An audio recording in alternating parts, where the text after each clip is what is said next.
Oi, aqui é o Rodolfo. E quantas vezes durante essa semana você pensou sobre a sua morte? Será que pensar na nossa morte pode ajudar a gente a mudar alguns comportamentos em relação a algum desafio pessoal que a gente possa estar vivendo? Um garoto da Coreia chamado Shen foi diagnosticado com um tumor no cérebro, um tumor fatal, um tumor que inevitavelmente o levaria à morte.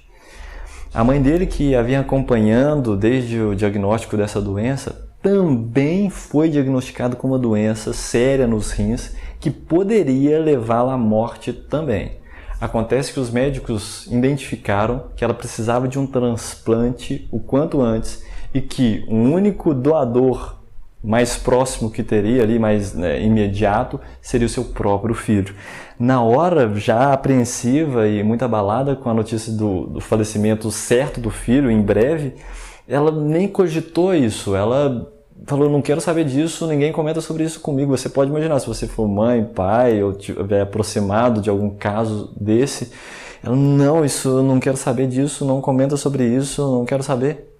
E acontece que de alguma forma o seu filho Shen ficou sabendo dessa possibilidade e ele pediu, implorou a sua mãe que quando chegasse a hora dele fazer a passagem, que ela pudesse aceitar o transplante dele.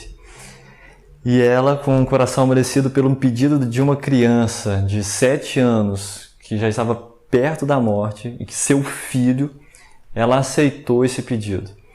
E dali, então, não passou muito tempo, Shen veio a falecer. Esse caso repercutiu no mundo inteiro. E os médicos, antes de fazer o transplante, então, do Shen para sua mãe, eles se ajoelharam em sinal de reverência, se curvaram e respeitaram essa atitude nobre de um garoto que estava já prestes a morrer, ter conseguido convencer a mãe a se abrir e a receber um transplante. Então, esse ato de coragem foi espalhado aí pelo mundo inteiro. Se você pesquisar na internet, você vai encontrar o garoto Shen. E será então que pensar sobre a morte, sobre a nossa morte, pode gerar um impacto positivo, uma solução, uma ação construtiva na nossa vida? Foi isso então que os pesquisadores britânicos resolveram investigar. Laura Black e Philip Cozzolino realizaram uma pesquisa com 90 pessoas. Eles pegaram 90 pessoas e dividiram em 3 grupos. Um primeiro grupo era convidado a refletir de forma abstrata sobre a morte. Pensavam o que ia acontecer com eles depois que eles morressem. Um outro grupo era refletido a pensar mais especificamente sobre a morte, com mais detalhes. Eles tinham que pensar como aconteceria, quando. Solicitaram que eles imaginassem que estivessem num ambiente fechado, e esse ambiente estivesse pegando fogo, como é que seria a reação dos familiares depois da morte deles, o que aconteceria com eles depois da morte. Enfim, era um jeito mais profundo de entrar em contato com a sua própria morte. E o terceiro grupo, conversaram com eles apenas sobre dor de dente. Tá? Para ver que não tinha nada a ver, e aí fazer um controle de como é que seriam as respostas dessas pessoas. E aí o que eles fizeram? Colocaram então numa sala, esse grupo todo, distribuíram 2 artigos diferentes.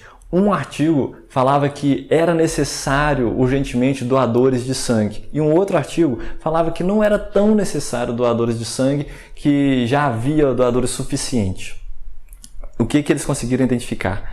Que os grupos das pessoas que haviam se envolvido com o tema da morte anteriormente estavam mais dispostos a ajudar e a colaborar como doadores de sangue. O grupo do dor de dente teve uma taxa baixíssima de adesão a esse procedimento. E desses 2 grupos, um que pensou mais especificamente e outro que não pensou tão especificamente, você lembra que foram 2 estilos de artigos, né?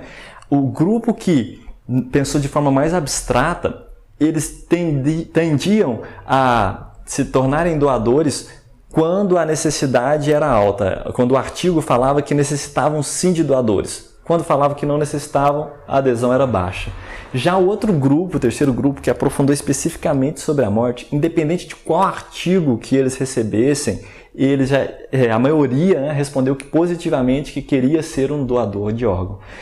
Então essa foi a conclusão que a pesquisa chegou, que quando nós entramos em contato de maneira mais profunda sobre a nossa morte, nós tendemos a olhar para o outro, nós tendemos a querer ajudar o outro de alguma forma. Então diminui as nossas necessidades individuais, nossas necessidades, nossas particularidades ficam pequenas, quando a gente entra em contato com algo que é verdade para você, seja você quem for, que é verdade para mim, que é a nossa morte, a nossa finitude.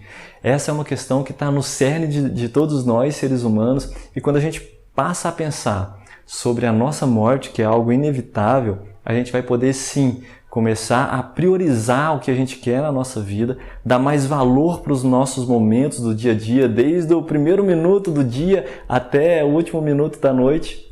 A gente vai poder valorizar mais os nossos momentos e com isso ter uma vida com mais qualidade, superando os nossos desafios. Então aproveite aí as suas últimas horas de vida, porque de agora em diante elas são as últimas, tenha essa consciência, fica presente para isso e faça uma mudança na sua vida a partir dessa consciência.